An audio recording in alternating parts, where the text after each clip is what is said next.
باتیں صاف لہجے میں بیان کر رہے تھے. یقیناً یہ سعادت مندی ہے ہماری کہ قبلہ علی غازی صاحب، قبلہ سید مہدی غنی صاحب، قبلہ اس حضرت یہاں آگے تشریف ہے. ایسے معتبر سماعت ہمارے درمیان موجود ہیں. میں اگلا شاعر، دیکھیے اس دور میں شاعری کرنا دشوار اور پڑھ لینا اس سے بھی دشوار کن مرحلہ، اور سن لینا یہ سب سے زیادہ دشوار کن ہے. لہذا اس دور میں اگر کوئی شاعری کر رہا ہے تو وہ جہاد اکبر سے کم نہیں ہے. دو مصرے مجھے افتخار عارف کے یاد آ رہے ہیں. میں دعوت زبان دے رہا ہوں جناب ذوالفقار باقر صاحب قبلہ کو ان دو مصروں کے ساتھ. ہوا سے لقمہ تر کھا گئی لہجے کا جلال، ہوا سے لقمہ تر کھا گئی لہجے کا جلال، اب کسی لفظ کو حرمت نہیں ملنے والی. آئیے میں دعوت سخن دے رہا ہوں جناب ذوالفقار صاحب آئیں اور منظور نذرانہ عقیدت پیش فرمائیں. آپ ان کا خیر مقدم نہ رہے صلوات سے.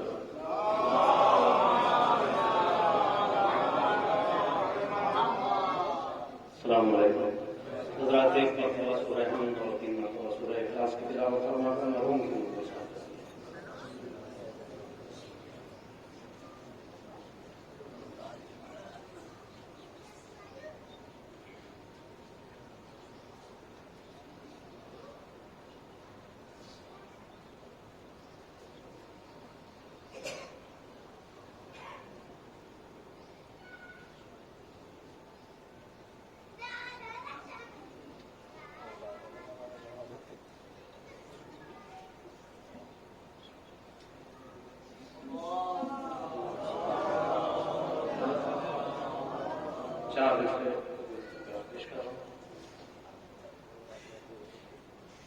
ایک مرتبہ اور سب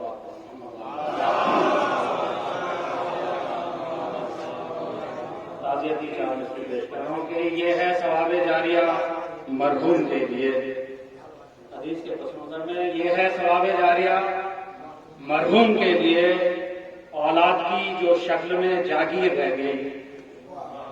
یہ ہے ثواب جاریہ مرحوم کے لیے، اولاد کی جو شکل میں جاگیر رہ گئی. باقر ہمارے ساتھ جو کل تک تھے بزم میں، جنت مکین ہو گئے تصویر رہ گئی. باقر ہمارے ساتھ جو کل تک تھے بزم میں، جنت مکین ہو گئے تصویر رہ گئی. سلوات پڑھیے محمد وال محمد کا. پیش کر رہا ہوں، مطلب گزارش کر رہا ہوں اپنے چھوٹے بھائیوں سے. عرض کیا کہ جب کبھی تم آئینے کو بن سمجھ کر دیکھنا، دیکھیں سرکار، جب کبھی تم آئینے کو بن سمجھ کر دیکھنا، مسکرا کر والدہ کا روح انور دیکھنا. جب کبھی تم آئینے کو بن سمجھ کر دیکھنا، مسکرا کر والدہ کا روح انور دیکھنا. یہ دونوں شعر خطا بندہ پیش کر رہا ہوں کہ آنا والا ہے جہاں میں وارث خیر البشر، آنے والا ہے جہاں میں وارث خیر البشر، خانہ کعبہ کی اب دیوار میں در دیکھنا.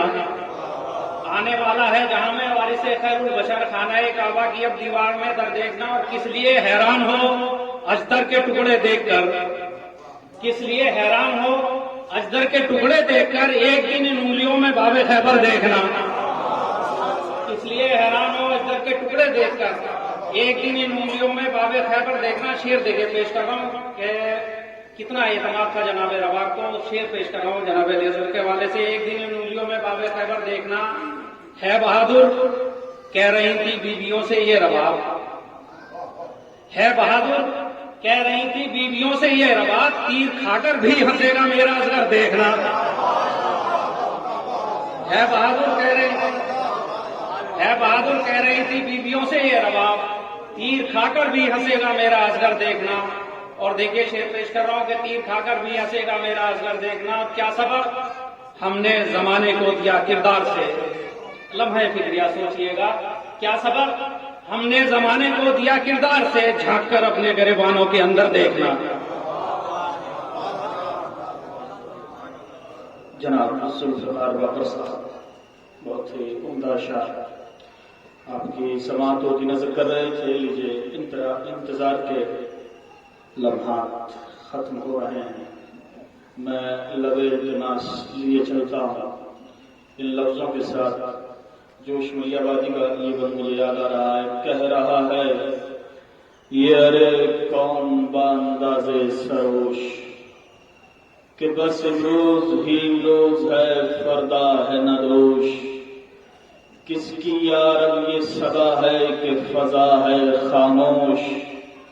میں حسین ابن علی بول رہا ہوں اے جوش. میں حسین ابن علی بول رہا ہوں اے جوش. پھر جگہ ڈاگ میں سوئی ہوئی تلواروں کو بخش دے آگ میرے سرد عزاداروں کو. آئیے میں انہی جملوں کے ساتھ انہی لفظوں کے ساتھ مؤدبانہ التماس کر رہا ہوں خطیب نہج البلاغہ مفسر کلام امیر المومنین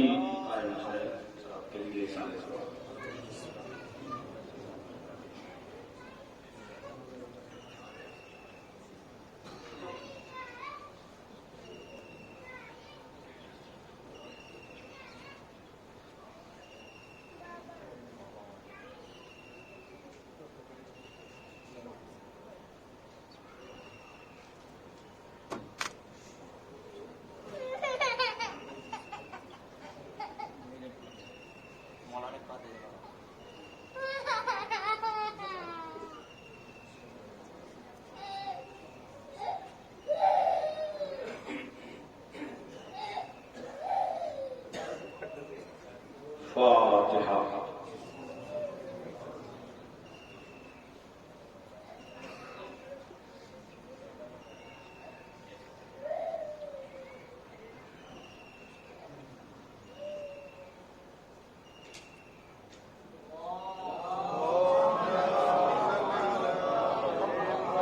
اعوذ باللہ من الشیطان اللعین الرجیم.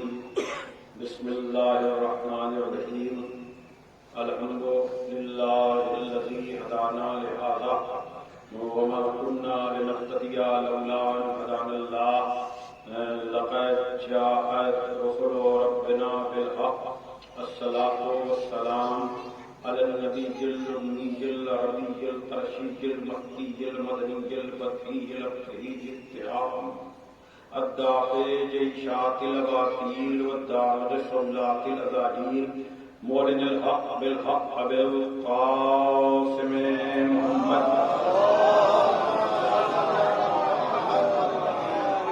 وآله الطيبين الطاهرين المعصومين المظلومين الذين ذوى الله عنهم الرجس وطهرهم تطهيرا.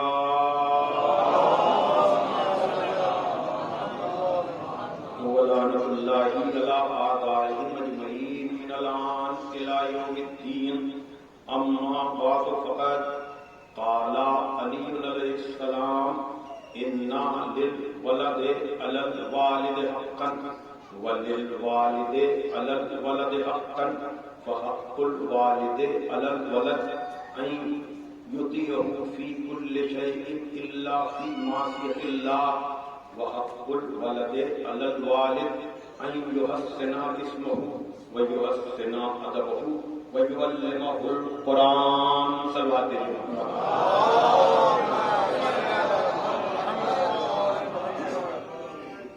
بزرگان محترم و دوستان عزیز، آپ حضرات کے سامنے ایثار ثواب کی اس مجلس میں جو 40ویں کی مجلس کے عنوان سے منعقد کی جا رہی ہے اور ایک مرد مومن کے ایثار ثواب کی مجلس ہے جو مرحوم کے خانوادے کی جانب سے منعقد کی گئی ہے اور ماشاء اللہ سے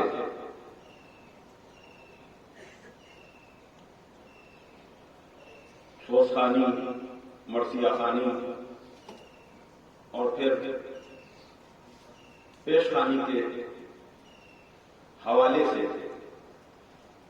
پوری طرح سے مجلس سجی ہوئی ہے اور جس کو 4 چاند لگا دیے ناظم مجلس مولانا روشن صاحب نے.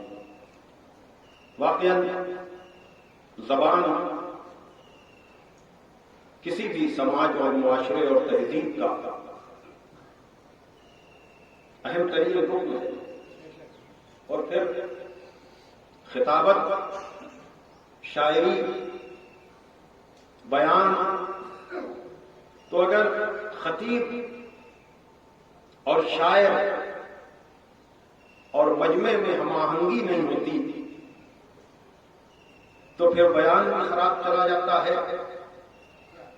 اور شاعری بھی بے اثر ہو جاتی ہے. لیکن میں آپ کو بتاؤں، ولو یہ کہ اردو کو مسلمانوں کی زبان سمجھا جاتا ہے جو کہ غلط ہے، اور جاننے والے جانتے ہیں کہ اس وقت آپ کے ملک میں ریختہ.com پر اردو کے لیے جتنا کام نان مسلم کر رہے ہیں، میں پوری ذمہ داری سے کہہ رہا ہوں، یعنی چاہے وہ مذہبی کتابیں ہوں چاہے غیر مذہبی کتابیں ہوں، کوئی بھی چیز ایسی نہیں ہے جو آپ کو اردو کے نام پر ریختہ.com پر مل رہی ہے. مثال کے طور پر میں جب بھی سرچ کرتا ہوں اردو کی کوئی بھی کتاب، مثلا ابھی حجاب کا مسئلہ اتنا گرم تھا اور ہے، دیکھا آپ نے میں نو سے کہاں تک اس کے اثرات ہے، تو میں نے بہت پہلے شہید مطہری کی کتاب حجاب کے عنوان سے پڑھی تھی. میں نے ایسے اس کو سرچ کیا تو پتہ چلا کہ وہ کتاب بھی اس پر موجود ہے. یعنی یہ مذہب کے حوالے سے نہیں ہے. اگر اردو میں کسی بھی موضوع پر کتاب لکھی گئی ہے تو ان کو اس سے مطلب نہیں ہے کہ مذہب سے اس کا کیا تعلق ہے. بنا میں زبان محفوظ ہے. علامہ جمیل مظہری کے مثلا سارے مرثیے آپ کو اس پر مل جائیں گے. میں بتا رہا ہوں آپ کو، یعنی کہنے کا مطلب یہ ہے کہ ہم سمجھ رہے ہیں کہ یہ ہماری زبان ہے لیکن ہم اسے نہیں جانتے، لیکن دوسرے اس سے واقف ہیں. میں شعر یہ تلاش کر رہا تھا، غزل کا شعر ہے اور عجیب شعر ہے. شعراء کرام، علماء کرام، صاحبان فکر و نظر بیٹھے ہوئے ہیں کہ بقدر پیمانہ تخیل سرور ہر دل میں ہے خودی کا.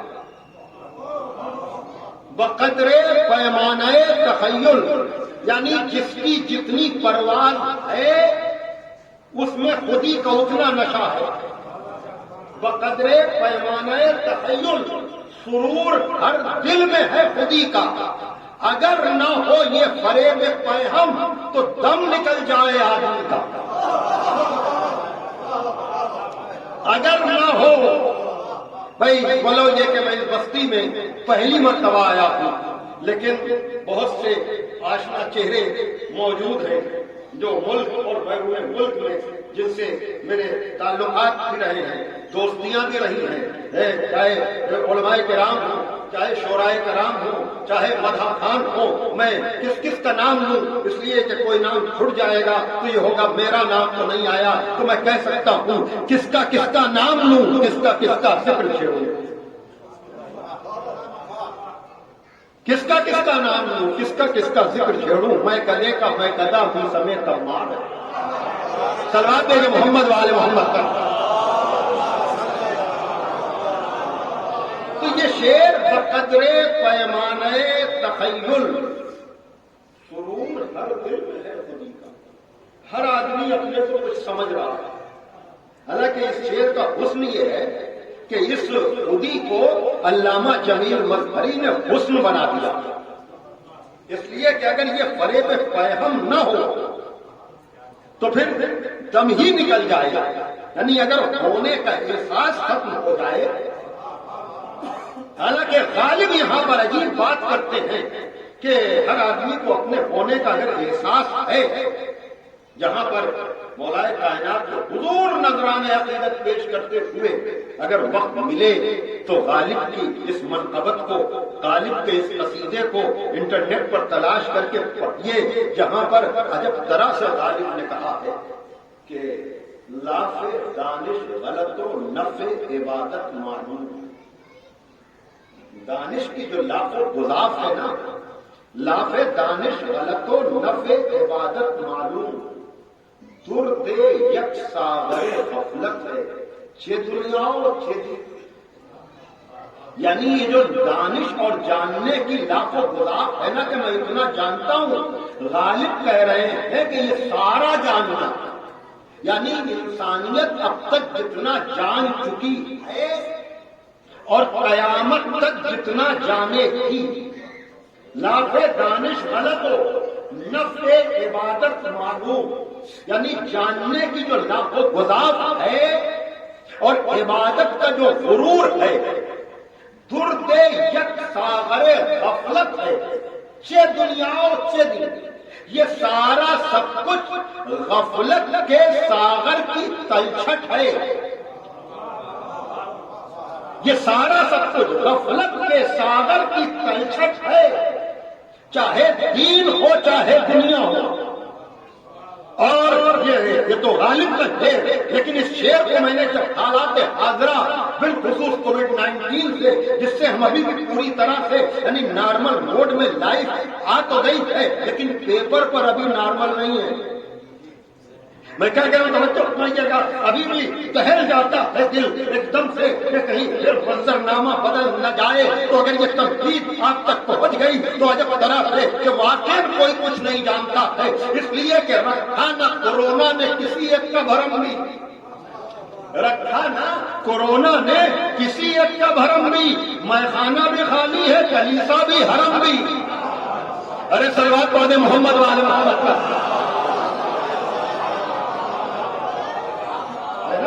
دانش تو بیکار ہو گئی، سب فیل ہو گئے، چاہے حکیم ہو چاہے اطباء ہو چاہے ڈاکٹر ہو۔ ابھی تک یہ بحثیں ہو رہی ہیں کہ واقعی یہ بیماری کا وجود ہے بھی کہ نہیں، یا جتنا اس کو پیش کیا گیا ہے اس میں سچائی ہے کہ نہیں۔ کتنے ایسے لوگ ہیں پڑھے لکھے لوگ، میں نے یہاں اور باہر کے ملکوں میں دیکھا کہ انہوں نے کہا نہیں میں نے تو ویکسین نہیں لگوائی اس لیے کہ سوائے دھوکے کے کچھ نہیں ہے۔ تو اگر اتنی بڑی کانسپریسی ہو رہی ہے اور لوگ شریک بھی ہیں اس میں، یا مثلاً اس سے بے خبر یا جاہل ہیں ہم لوگ، تو اس کا مطلب یہ ہے کہ دانش کی لاکھوں گزاف بیکار ہے نا، ہے نا جناب محترم۔ چلیے بہرحال اتنی باتوں کے بعد اب میں آپ کو یہ بتاؤں کہ ان ساری باتوں کے بعد وہ قصیدہ آپ پڑھیں گے تو آپ کو اندازہ لگے گا کہ بھائی یہ شک والے اور ہیں، یہ زن والے اور ہیں، لیکن اگر یقین والوں کی بات آپ کریں وہ اور ہیں جو سامنے کی چیزوں کو بھی شک کی نگاہ سے دیکھتے ہیں، لیکن وہ گھرانہ اور ہے جو یہ کہتا ہے کہ اگر حجاب ہٹا بھی دیے جائے تو میرے یقین میں کوئی اضافہ نہ، صلوات محمد والے محمد کا۔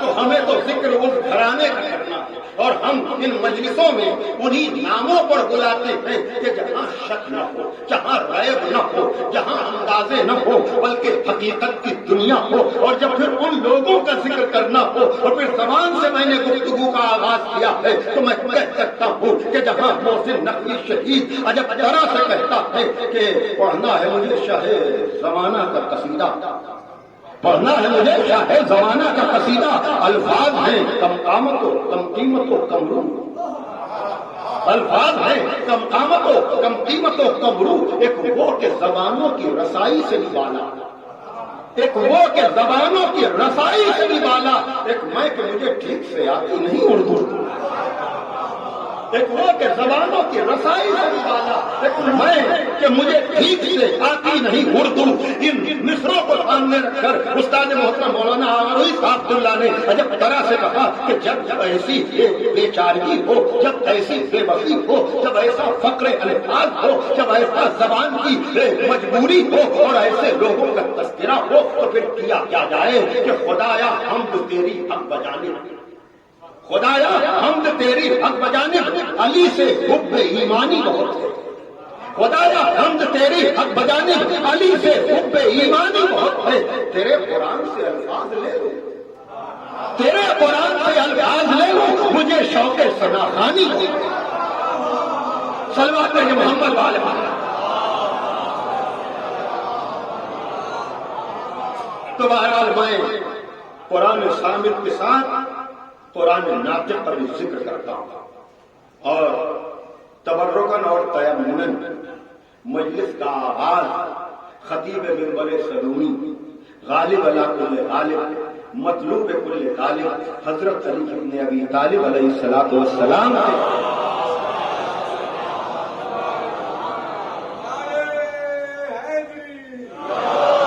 کلام بلاغت نظام سے کرتا ہوں۔ آج کی مجلس بھی ایصال ثواب اور ایک مرد مومن کی نسبت سے میں نے جن مقدس مبارک اور ناقابل فراموش الفاظ کا سہارا لیا ہے وہ الفاظ نہج البلاغہ کی زینت ہے۔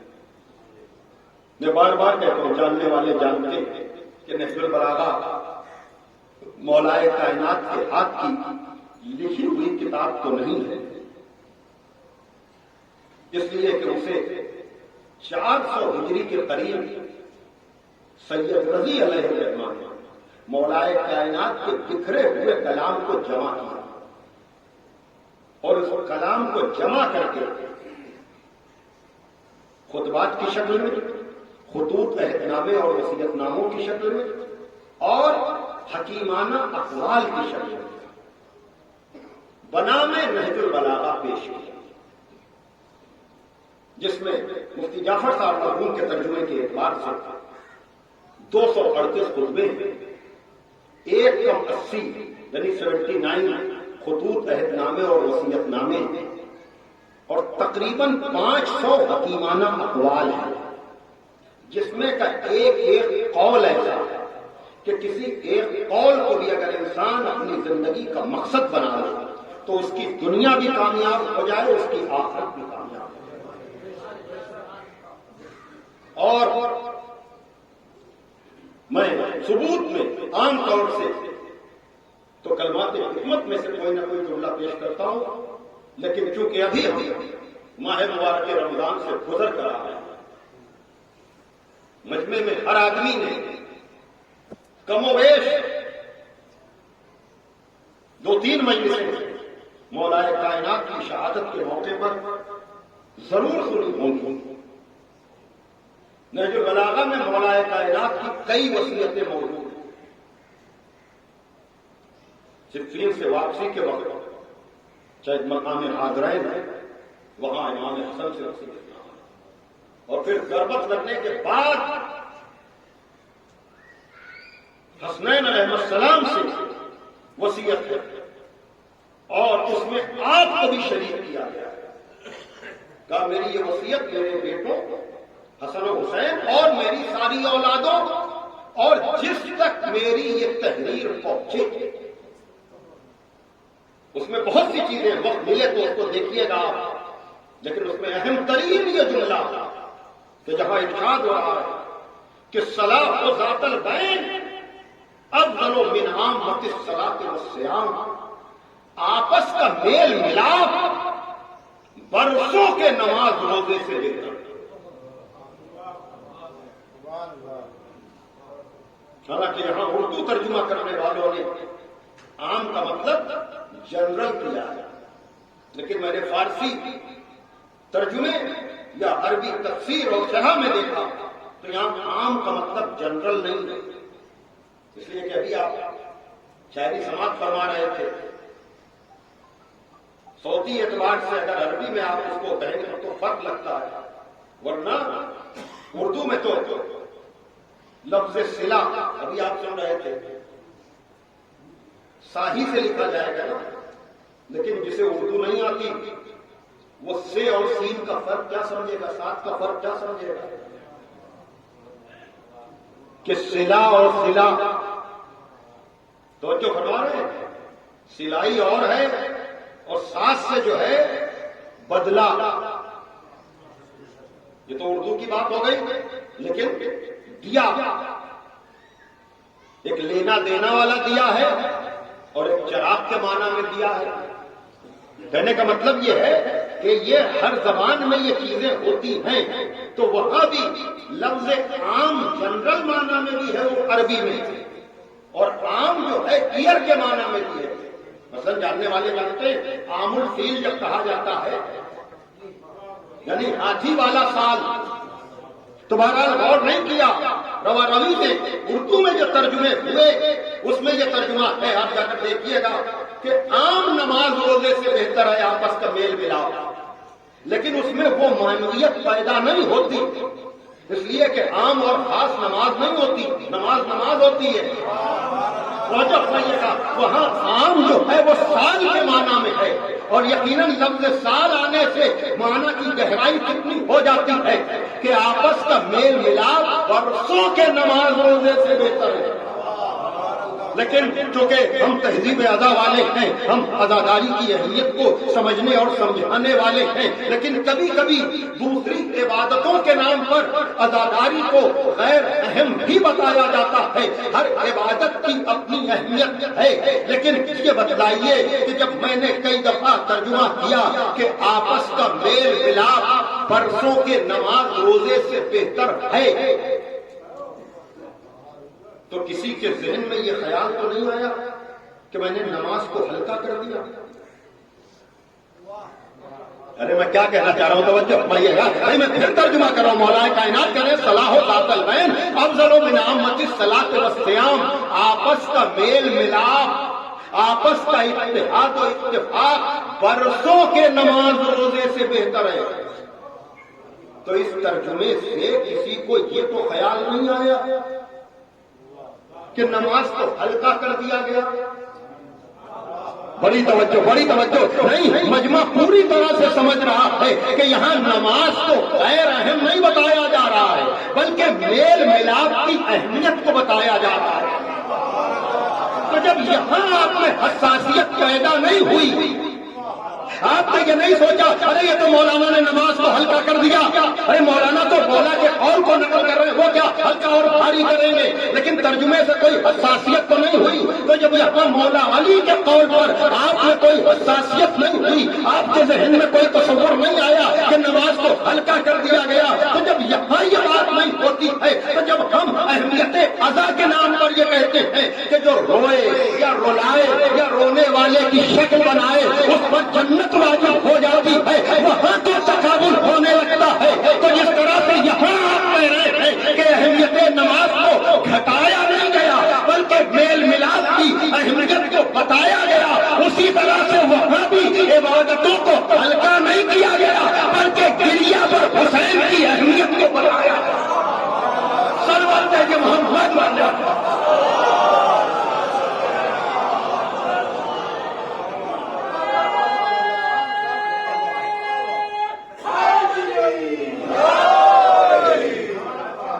ایک اور سوال دیجیے محمد والے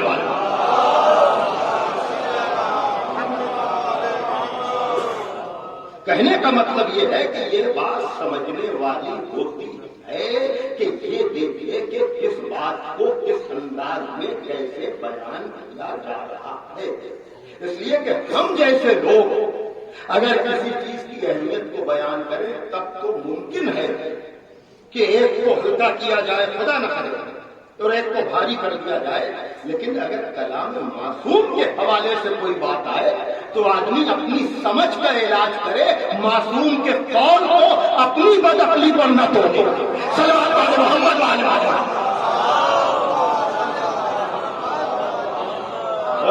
ایک اور سوال دے دیجیے آپ محمد وعلی۔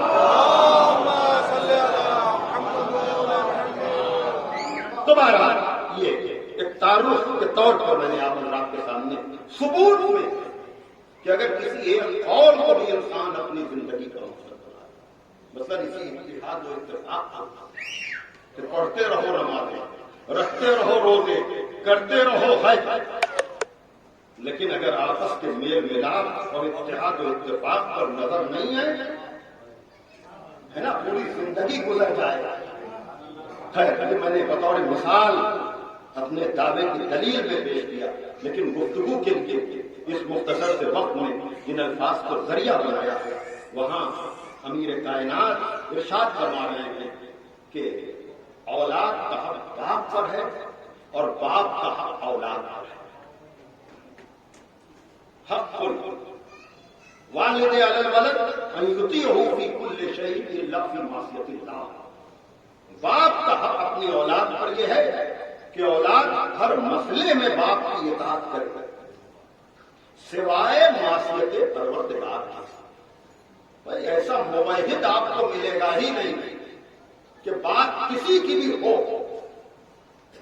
حق الہ کی بات آ ہی جاتی ہے. بات کا حق کیا ہے اولادوں پر کہ ہر مسئلے میں باپ کی اطاعت ہوگی سوائے معصیت پروردگار. یعنی اگر باپ کا حکم کبھی حکم خدا سے ٹکرا جائے گا تو خدا کی سنی جائے گی, باپ کی نہیں سنی جائے گی.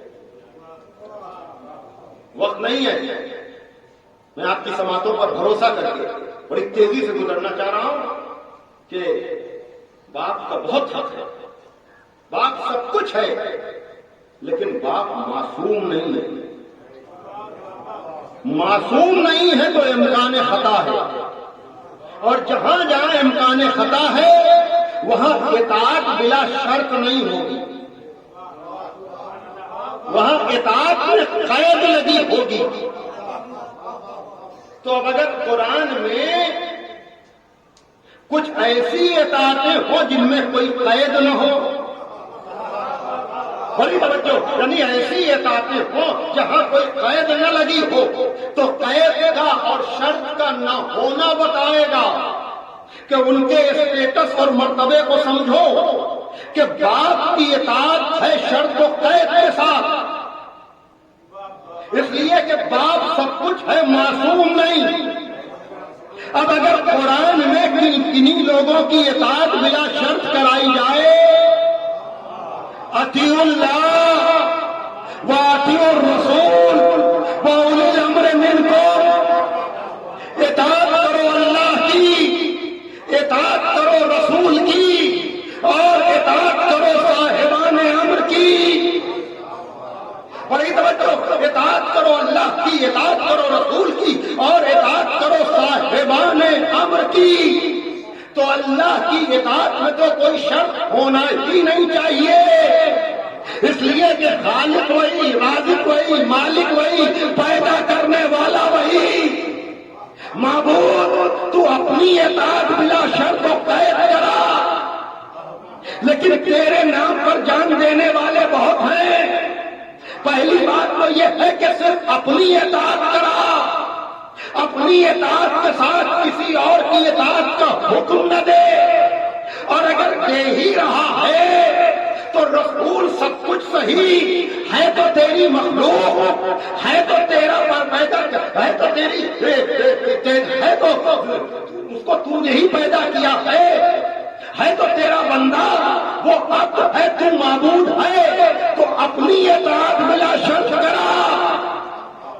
لیکن اپنے عبد کی اطاعت میں کوئی شرط لگا دے, کوئی قید لگا دے, اس لیے کہ کہیں ایسا نہ ہو کہ تو کچھ چاہے, تیرا رسول کچھ چاہے, تیری مرضی کچھ ہو, تیرے رسول کی مرضی کچھ ہو, تو کلمہ پڑھنے والے بھڑک کر کہیں گے کہ اگر خدا رسول کی اطاعت بلا شرط کرا رہا ہے تو اس کا مطلب یہ ہے کہ کردار کی ذمہ داری بھی لی ہوگی. بھائی توجہ, کردار کی ذمہ داری بھی لی ہوگی, جبھی تو بلا شرط اطاعت کرا رہا ہے, یعنی معصوم بنایا ہوگا, جبھی تو اطاعت میں کوئی قید نہیں لگا رہا ہے. تو سارے مسلمان کہیں گے ہاں ہاں, اگر رسول کی اطاعت بلا شرط ہے تو رسول کی قسمت میں کیا شرط. تو میں کہوں گا آپ ہم سے جو لڑتے ہیں کہ یہ رسول کے علاوہ اپنے اماموں کو بھی معصوم مانتے ہیں, تو اگر بات اطیعوا الرسول پر رک جائے تو رسول کے علاوہ کسی اور کو معصوم نہ مانو. میں کہاں تو تم تو کہیے گا بھائی اگر اطیعوا الرسول پر قرآن کی آیت رک جائے تو رسول کے علاوہ کسی کو بے خطا نہ مانو, کسی کو معصوم نہ مانو, کسی کو گناہوں سے محفوظ اور معصوم نہ مانو. لیکن اگر اطیعوا الرسول کے فوراً بعد اولي الامر منکم ہو تو اولي الامر کی بھی معیار کو سمجھ لو کہ اگر اولي الامر کی اطاعت بھی بلا شرط ہے, بلا قید ہے, بغیر اور وقت کے اطاعت اللہ کرا رہا ہے, تو اب یہاں بھی کیا مانا کہ اولي الامر بھی وہی ہوگا.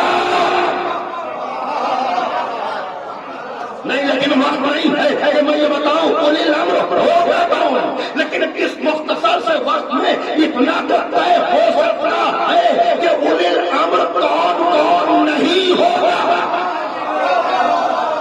بھائی یہ موقع نہیں ہے کہ میں یہ بتاؤں کہ اولی الامر کون، لیکن اگر اولی الامر کی اطاعت بلا شرط ہے تو اتنا تو طے کر لو کہ جس کا بھی حکم یا جس کی بھی مرضی زندگی کے کسی بھی حصے میں حکم خدا سے ٹکرائے اس وقت کچھ ہو سکتا ہے، اولی الامر نہیں ہو۔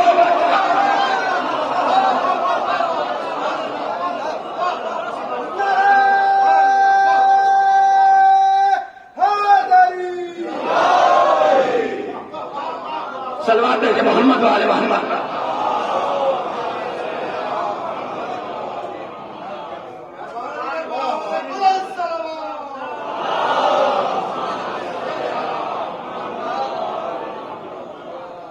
اولادوں کا حق کیا ہے بات پر؟ دیکھیے ہم لوگ مجلسیں پڑھتے ہیں، علماء کرام ذاکرین خطبہ بیٹھے ہوئے ہیں، بہت فرمائش ہوتی ہے مولانا حقوق والدین پڑھیے، ہم سمجھ جاتے ہیں کہ خیریت نہیں ہے، ہم سمجھ جاتے ہیں کہ چھوٹے بڑوں کی سن نہیں رہے ہیں اور خود کہہ نہیں سکتے تو مولوی صاحب سے کہلوا رہے ہیں۔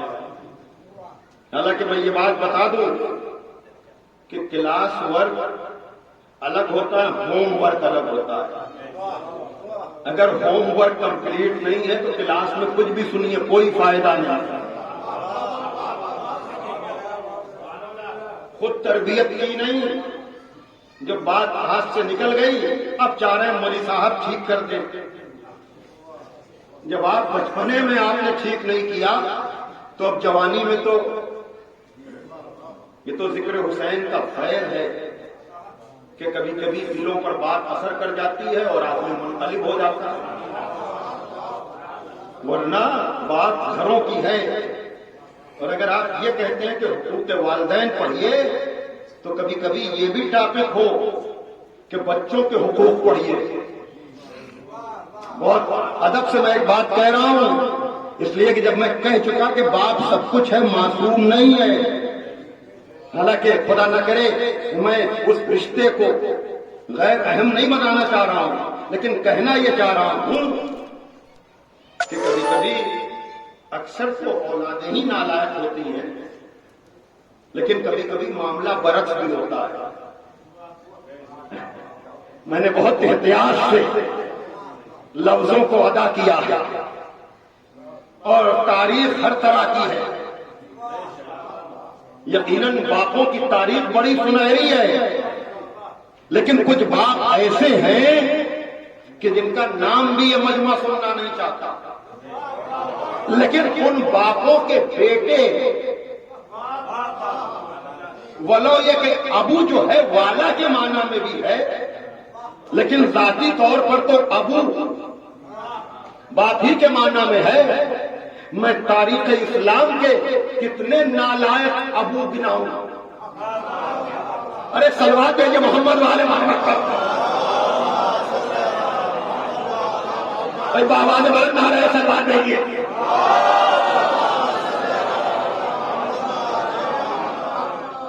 لائقوں کی فہرست تو بہت طولانی ہے، چاہے ابو البشر جناب آدم ہو، چاہے شیخ الانبیاء جیسا باپ جناب ابراہیم ہو، یا یعقوب جیسا باپ،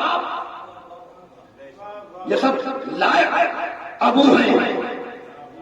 توجہ کریں تو یقیناً ہوتا سب کچھ ہے، لیکن یاد رکھیے گا ہم زمین پر قدم رکھتے ہی رشتوں کے حساب میں کوئی ہمارا باپ ہوتا ہے، کوئی ہماری ماں ہوتی ہے، کوئی ہمارا بھائی ہوتا ہے، کوئی ہمارا بھتیجا مثلاً ہوتا ہے، کوئی کچھ ہوتا ہے، کوئی کچھ ہوتا ہے، رشتے جو ہے مختصر ہوتے ہیں، لیکن جب آدمی دنیا سے جاتا ہے تو رشتوں کا دائرہ بڑھ چکا ہوتا ہے۔ اور یاد رکھیے گا ایصال ثواب کی مجلس میں اکثر میں یہ عرض کرتا ہوں کہ اگر ہمیں اور آپ کو اپنی شرافت کا اندازہ لگانا ہے تو عبادتوں سے نہیں، ریاضتوں سے نہیں، عبادتوں سے نہیں، نمازوں سے نہیں، روزوں سے نہیں، اپنی شرافت کا اندازہ لگانا ہے تو یہ دیکھیے کہ رشتوں کو کون کتنا نبھا رہا ہے۔ بھائی رشتوں کو جو جتنا نبھا لے جائے وہ اتنا بڑا شریف ہے، اس لیے کہ ہم نے ایسے بھی لوگ دیکھے ہیں کہ جو اپنی اولادوں کے لیے تو بہت لائق ہیں لیکن اپنے بزرگوں کے لیے نالائق ہیں۔ ہوتا ہے نا کہ آدمی اولادوں کی نسبت سے تو بہت رحم دل ہے لیکن والدین کی نسبت سے اس میں وہ نرمی نہیں ہے، تو یہ کون سا حق ادا کرنا ہوا؟ ہوتا ہے نا عزیزان محترم، کہنے کا مقصد یہ کہ کامیاب ترین انسان وہی ہے جو رشتوں کو بیلنس کر سکے۔ بڑی توجہ، رشتوں کو جو بیلنس کر لے جائے، یعنی ماں کا حق ادا کرتے وقت زوجہ کا حق نظر انداز نہ ہو، یا زوجہ کے حقوق ادا کرتے وقت ماں کو نظر انداز نہ کیا جائے، تب تو آپ کہہ سکتے ہیں کہ میں نے ایک بیلنس اور کامیاب زندگی گزاری ہے۔ لیکن اگر آپ اس کو بیلنس نہیں کر سکے، ماں کو شکوہ ہو گیا یا زوجہ کو شکوہ ہو گیا یا بیٹوں کو شکوہ ہو گیا یا باپ کو شکوہ ہو گیا تو پھر یہ کامیاب زندگی نہیں ہوگی۔ اس لیے کہ آپ جانتے ہیں، ہم بھی جانتے ہیں عزیزان محترم کہ رشتوں کو نبھانا ایک مشکل کام ہوا کرتا ہے، لیکن کہنے کا مقصد یہ ہے کہ ہم اپنی ذمہ داریوں کو پورا کریں۔ اب اس کے بعد بھی اگر اولادیں نالائق نکل جائیں تو ہم یہ نہ کہیں کہ صحبت نے خراب کر دیا، نہیں، ذرا اپنا بھی تو جائزہ لیں کہ تربیت ہی کی کمی نہ ہو۔ اس لیے کہ ماحول پر ڈال دینا، سماج پر ڈال دینا، دوستوں کو الزام دے دینا کہ ہمارا بیٹا تو بڑا لائق تھا، دوستوں نے خراب کر دیا۔ دیکھیے تاریخ پر اگر نظر ہے تو کبھی بھی آپ یہ بات نہ کریں گے۔ آپ اپنے دور میں کہہ سکتے ہیں کہ بھائی بیٹا تو اچھا تھا، سماج نے، معاشرے نے، دوستوں نے خراب کر دیا، یعنی اپنے اوپر نظر نہیں ہے کہ ہم نے صحیح تربیت نہیں کی، شاید اس لیے خراب ہو گیا ہو۔ نہیں نہیں نہیں، میں جو کہنا چاہ رہا ہوں بھائی آپ اپنے دور میں یہ بحث کر سکتے ہیں کہ معاشرہ، سماج، دوست، احباب، لیکن آغاز آدمیت آدم جیسا باپ، حوا جیسے ماں، نتیجے میں نکلے حابیل و قابیل جیسے۔ ارے میں کہاں جاؤں تو بچوں بھائی جو ماحول حابیل کو مل رہا ہے وہ قابیل کو مل رہا ہے، وہاں تو آپ تربیت کی کبھی کبھی الزام نہیں دے سکتے۔ ارے آدم جیسا تربیت دینے والا ہے تو تسلیم کرنا پڑے گا کہ نفس بھی خرابی ہو جائے۔ صلوات دے کے محمد والے محمد پر۔ اب تک جو میں نے کہا ہے چلیے میں اس کو مربوط کروں اور بات کو اختتام کی طرف لے جاؤں، اور وہ یہ کہ دیکھیے کہا اولادوں کا، اولادیں حقوق کے والدین پہ گفتگو ہوتی ہے لیکن اولادوں کا کیا ہے؟ جو حد سے نہ اس کو کہ باپ اپنی اولادوں کو اچھا نام، جلدی بات کر رہا ہوں، اور یہ اچھے نام بھی برائے نام نہ ہو، نہیں جو نام رکھا جائے اس کی تاریخ بھی بتائی جائے، اور جن لوگوں پر نام رکھا جائے ذہن میں رہے کہ ان کے نام برائے نام نہیں ہے۔ بھائی میں کوئی نام لے کر کے کسی کو شرمندہ نہیں کروں گا، لیکن میں کوئی نام لے لوں اور پھر یہ کہوں کہ بچپنے میں یا پیدا ہونے کے بعد والدین نے خود یا کسی عالم دین سے قرآن سے حرف نکلوا کر اچھے سے اچھا نام رکھا، اور جوانی میں کردار اگر اس نام کے مطابق نہیں ہے تو آپ مانیں گے نا کہ ہمارے نام برائے نام ہوتے ہیں۔ بھائی توجہ فرمائیے گا، ہمارے نام برائے نام ہوتے ہیں، لیکن جس گھرانے کا ہم ذکر کر رہے ہیں نا ان کے نام برائے نام نہیں ہوتے۔ جس کے لیے اقبال کہتے ہیں ہر کے دانائے رموز زندگی سر اسمائے علی دانت کے چیز. جو بھی زندگی کے رازوں سے واقف ہے نا اسے پتا ہے کہ علی کے ناموں کا راز کیا ہے. اسے پتا ہے کہ علی کے ناموں کا راز کیا ہے. یعنی ہمارے نام تو برائے نام ہوتے ہیں لیکن میرے مولا کا کوئی نام برائے نام نہیں ہے. ہر نام میں تاریخ ہے, ہر نام میں تاریخ ہے. اور علامہ رشید ترابی مرحوم کے بقول کہ معاملہ یہ ہے مولا علی کا, اس لیے کہ اور باتوں میں یقیناً وہ پوری تاریخ اگر سمٹتی ہوئی آئے گی اور جناب ابو طالب کے بعد نبی و علی تک جائے گی. تو یہ بات ایسا ہے کہ جس کے لیے اقبال ایسا کہتا ہے کہ اللہ اللہ بائے بسم اللہ پدر مانیے ذبح عظیم آمد پسر. بھائی باپ اور بیٹے کی گفتگو ہو رہی ہے نا کہ اللہ اللہ بائے بسم اللہ پدر. بائے بسم اللہ تو باپ ہے اور مانیے ذبح عظیم بیٹا ہے. بڑی توجہ. اور یہ بات میں نے کہا نا اس کے بارے میں علامہ رشید ترابی مرحوم نے کہا سنیے آپ کے لیے تحفہ ہے مرحوم کا, اور وہ یہ کہ علی کا معاملہ یہ ہے کہ ہم علی کے بارے میں بہت زیادہ جانتے نہیں ہیں, بس جتنا جانتے جاتے ہیں اتنا کہتے جاتے ہیں. جانتے مانتے نہیں ہیں, جتنا جانتے ہیں. اس لیے کہ ایسی بات ہے کہ دل چاہ رہا ہے کہ میں وہ باتیں عرض کروں, اس لیے کہ جو ماحول بن گیا ہے میں وہاں تک اگر آپ کو لے جاؤں. آپ کو پتا ہے کہ جہاں پر عجب طرح سے ابن ابی حدید معتزلی جن کی شرح نہج البلاغہ کی 20 جلدوں میں ہے ان کے 7 قصیدے مولا علی کے لیے 7 الویات کے نام سے مشہور ہیں. اس میں ایک قصیدہ فتح خیبر کی مبارکباد کا ہے جس قصیدے کے تو شعر کے جو مطلب ہیں وہ میں اگر آپ کے سامنے رکھوں کہ جہاں عجب طرح سے کہا کہ یا علی ہم نے عجب کمال آپ نے دیکھا کہ لوگ صفتوں کے پیچھے بھاگتے ہیں اور صفتیں آپ کے پیچھے بھاگتی ہیں. لوگ صفتوں کے پیچھے بھاگتے ہیں اور صفتیں آپ کے پیچھے بھاگتی ہیں. یا علی میں جب آپ کے غیر کی تعریف کرتا ہوں تو وہ تعریف نہیں ہوتی, اس کی مذمت ہو جاتی ہے. عجیب بات ہے, عجیب بات ہے. یعنی جب ہم آپ کے غیر کی تعریف کرتے ہیں تو اس کی تعریف نہیں ہوتی, وہ تو اس کی برائی ہو جاتی ہے. لیکن پھر وہی زبان کی بات, تعریف میں برائی کیسے نہیں. ابھی میں آپ کو آپ کی زبان میں سمجھاؤں گا. تعریف میں بھی برائی ہو جاتی ہے جو بالکل جھوٹا مشہور ہو. آپ اسے کہیں گے سب سے بڑے سچے ہیں, تو آپ بتائیں آپ کو اس کی تعریف کر رہے ہیں کہ برائی کر رہے ہیں. تو بھیا کسی کو کسی بھی صفت سے متصف کرو لیکن کردار ملا بھی تو لو. ارے میں کیا کہہ رہا ہوں توجہ گا, اگر کردار اس صفت سے متصف نہیں ہے تو یا تعریف نہیں کر رہے ہیں, برائی کر رہے ہیں. یا علی کے بعد کے غیر کی ہم تعریف کرتے ہیں تو تعریف نہیں ہوتی, برائی ہو جاتی ہے. صاحبان بھائی میں شہرت ہے, جب آپ کے غیر کی تعریف کرتے ہیں تو تعریف نہیں ہوتی, برائی ہو جاتی ہے. لیکن جب آپ کی بات آتی ہے تو بات تشبیہ سے آگے نہیں بڑھتی.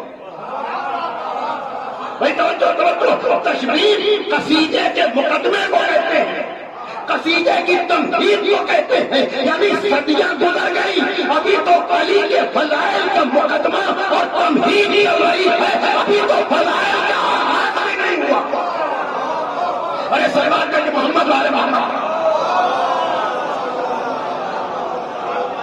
نہیں نہیں نہیں,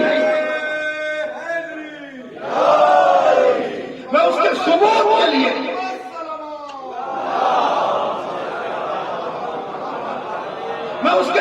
کے لیے آپ کے سامنے اپنی بات نہیں بلکہ خدائے میر انیس صلی اللہ عنہ کی میں بات کرنا چاہتا ہوں. اور ابھی آپ نے مرثیوں کے حوالے سے, اور میں اکثر یہ بات کہتا ہوں بلکہ گزشتہ سے پیوستہ سال جب کووڈ-19 میں محرم کی تیاریاں چل رہی تھیں اور آن لائن بہت سے سیمینار اور کانفرنسز ہو رہی تھیں, تو ایک کانفرنس اور ویبینار میں میں نے یہ بات کہی تھی. اس لیے کہ اس سال یہ بھی ایک فکر تھی کہ علماء کیسے پہنچیں گے کہ بستی بستی اس سال تو معاملہ فکر ہو گیا تھا اور آنے والا محرم خدا نہ کرے ان حالات میں گزرے، لیکن پہلے سال بہت فکر مند تھے لوگ، اور یہ تھا کہ علماء پہنچ پائیں گے کہ نہیں، خطبہ پہنچ پائیں گے کہ نہیں۔ تو اس وقت میں نے ایک سلوگن کہیں، نعرہ کہیں یا تحریک کہیں، جس کو صحافت اخبار نے پیشانی پر، اور یہ میں دل کی گہرائی سے یہ بات کہہ رہا ہوں کہ لایانی بےمانی نصر خوانی سے بہتر ہے مرثیہ خوانی۔ لایانی بےمانی نصر خوانی سے بہتر ہے مرثیہ خوانی، اور اس پر کام ہونا چاہیے۔ 20 25 بند کے مرثیے فضائل اور وسائل کے ساتھ تحت اللفظ کے لیے 100 مرثیے کے طور پر، اور آپ کا یہ ایریا تو ماشاء اللہ سے، لیکن اور جگہوں پر اب مرثیے اور سوسانی کا تصور بھی نہیں رہ گیا ہے، لیکن بہت سی جگہوں پر جیسے پٹنہ یا بہار میں تحت اللفظ میں مرثیہ خوانی مجلس کا جز ہے، چاہے وہ 30 اور 40ویں کی مجلس ہو، چاہے وہ ایام اعضا کی مجالس ہو۔ اس سے زبان بھی درست ہوگی، اور جو ہے ایک معتبر، اس لیے کہ جو باتیں سمجھ میں نہ آئیں اس سے بہتر تو شاعری میں فضائل و مسائل کا بیان کرنا ہے۔ ابھی آپ میر انیس اور مرزا دبیر کی بات کر رہے تھے، تو بہرحال میں اپنی بات نہیں کہہ رہا ہوں کہ یہاں علی کے فضائل ابھی شروع بھی نہیں ہوئے، جہاں میر انیس جیسا خدائے سخن کہہ رہا ہے اور علامہ رشید ترابی جیسا خطیب کہہ رہا ہے کہ جتنا پتہ چلتا جاتا ہے اتنا کہتے جاتے ہیں، جہاں نام بھی علی کے ایسے ہیں کہ ہر نام میں ایک تاریخ ہے، تو ایک بند میں اپنی اس بیچارگی کو بیان کر دیا، تو جب میر انیس جیسا اس سچائی کو بیان کر رہا ہے تو ہماری اور آپ کی یا ہم جیسے خطیبوں کی حیثیت کیا ہے؟ عجب طرح سے کہا کہ بینا ہوئی جو آنکھ تو نور خدا کا، بینا ہوئی جو آنکھ تو نور خدا کا، عقدہ کھلا تو عقل نے مشکل کشا کا۔ جتنا پتہ چلتا جا رہا ہے، بینا ہوئی جو آنکھوں میں نور آیا تو نور خدا کا، بینا ہوئی جو آنکھ تو نور خدا کا، عقدہ کھلا تو عقل نے مشکل کشا کا، مطلب ہوا حصول تو حاجت روا کا، پایا در مراد تو بحر سخا کا۔ یہ 4 مصرے تمہید کے، لیکن بیت ثبوت کے طور پر بینا ہوئی جو آنکھ تو نور خدا کا، عقدہ کھلا تو عقل نے مشکل کشا کا، مطلب ہوا حصول تو حاجت روا کہا، پایا در مراد تو بحر سخا کہا۔ ہم خوش ہوئے کہ مدح کے دریا بہا دیے، ہم خوش ہوئے کہ مدح کے دریا بہا دیے، کیا پڑ گیا جو بحر میں قطرے ملا دیے؟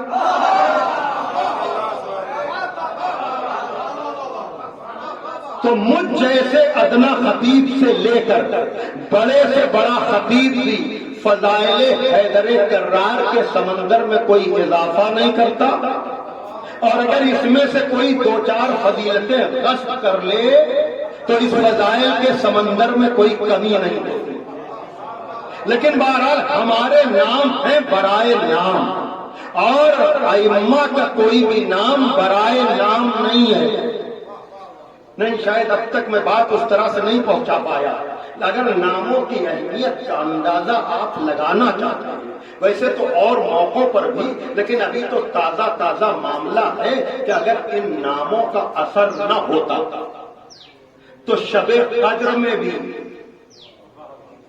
بھائی توجہ، ابھی اعمال کر کے گزر کے آپ آئے ہیں نا، 3 شبوں میں آپ نے عمل قرآن انجام دیا ہوگا نا، قرآن سر پہ رکھ کر شب قدر میں بھی جب تک 10 دفعہ یہ نام لیے نہ جائے تو شب قدر میں بھی مقدر بن نہیں پاتا۔ سلوات دے کے محمد والے کچھ تو ہے ناموں میں اثر۔ کبھی تو آپ قرآن سر پہ رکھ کر بیٹا یا اللہ بے محمد بے علی بے فاطمہ بالحسن بالحسین، تو ان ناموں کا اثر سمجھے یا نہ سمجھے، یعنی اگر کوئی یہ غلط فہمی آپ میں پیدا کرے، ارے ان نعروں کا کیا فائدہ، اس واہ کا کیا فائدہ، ان ناموں کا بار بار لینے کا کیا مطلب، تو شب قدر میں اتنی دفعہ نام لینے کے بعد بھی اگر ناموں کا اثر سمجھ میں نہ آیا، سلوات ہے کہ محمد والے ایک اور صلوات دیجیے آپ محمد والے محمد.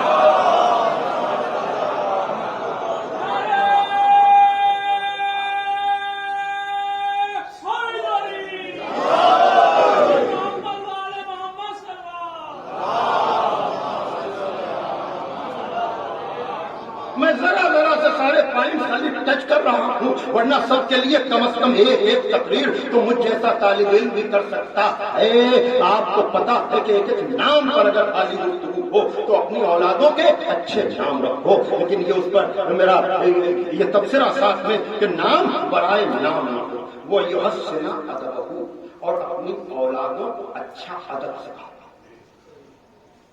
تہذیب کے بغیر تعلیم کا کوئی فائدہ نہیں، بلکہ تزکیہ نفس پہلے ہے، تعلیم بعد میں. اور یہ بات اقبال کی ہے کہ کھلے ہیں سب کے لیے غربیوں کے میدان. ویسٹرن سویلائزیشن، مغربی تہذیب، کانوینٹ میں جانا، یونیورسٹیز اور کالجز میں جانا عیب نہیں ہے، کھلے ہیں سب کے لیے غربیوں کے میدان. علوم تازہ کی سرمستیاں گناہ نہیں، علوم تازہ کی سرمستیاں گناہ نہیں، مگر اسی سرور میں پوشیدہ موت بھی ہے تیری، مگر اسی سرور میں پوشیدہ موت بھی ہے تیری. تیرے بدن میں اگر سوز لا الہ ہے تو سوز لا الہ کے ساتھ اپنے بچوں کو کانوینٹ، اسکول اور کالج اور یونیورسٹی بھیجیے، لیکن سوز لا الہ ختم نہ ہونے پائے. اس لیے کہ جیسی ہوائیں چل رہی ہیں، جیسا ماحول ہے، جیسے وقت اور حالات جس دور سے ہم گزر رہے ہیں، وہاں یہ پیغام ذہن میں رہے. دیکھیے عصری تعلیم ضروری اور ضروری سے زیادہ بھی میں کہہ سکتا ہوں. کبھی بھی اسلام جو ہے دین و دنیا میں علم کو بانٹتا نہیں ہے. یہ ہماری تقسیم ہے کہ دینی تعلیم اور دنیاوی تعلیم نہیں. دنیاوی تعلیم یا عصری تعلیم کے بغیر آپ بہت سے عبادتیں انجام نہیں دے سکتے ہیں.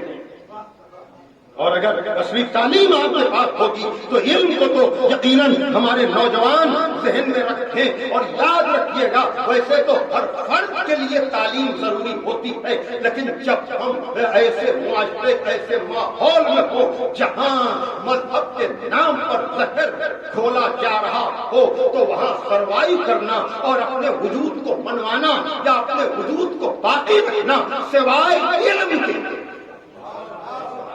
اور ویسے بھی میں کہہ رہا ہوں، ویسے بھی عقل کی غذا علم ہے. اگر آپ عقل کی غذا نہیں دیں گے تو عقل کو زنگ لگ جائے گا.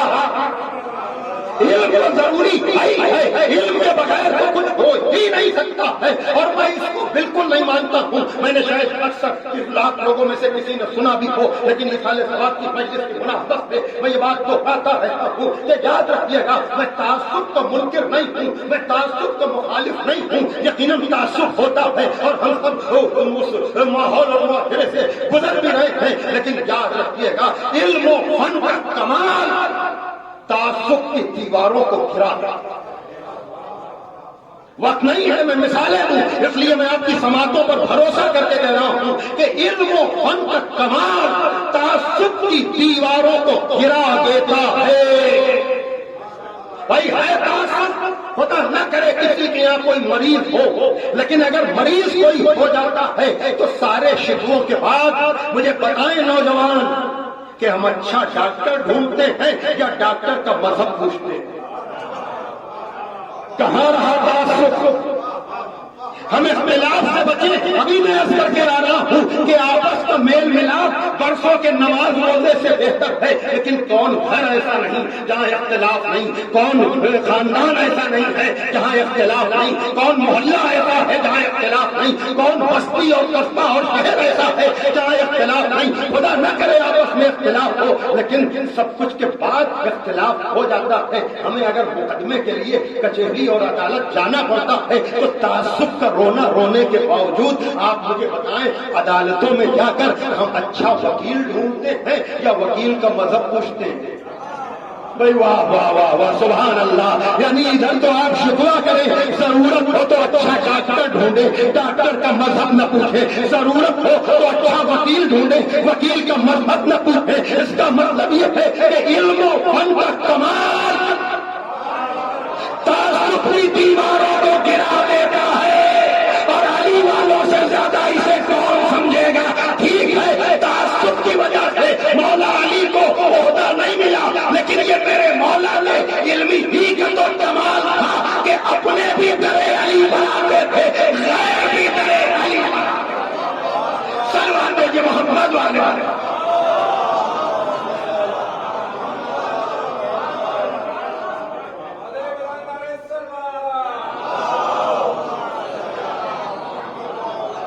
سو دے لا الہ کے ساتھ آپ اپنے بچوں کو عصری تعلیم کے لیے بھیجیں, تاکہ جب یہ ادب اسلامی میں آپ کے پاس ہوگا تو بڑی سے بڑی جگہ بھی, خراب سے خراب ماحول بھی آپ کو متاثر نہیں کرے گا. اور اس پر بھی بڑا وقت چاہیے ہے ادب پر گفتگو کرنے کے لیے, پھر کبھی انشاءاللہ. لیکن اب آئیے آخری مرحلہ, اور وہ یہ وَيُعَلِّمُهُ الْقُرْآنَ, اور اولادوں کا حق یہ ہے کہ باپ اپنی اولادوں کو قرآن کی تعلیم دے.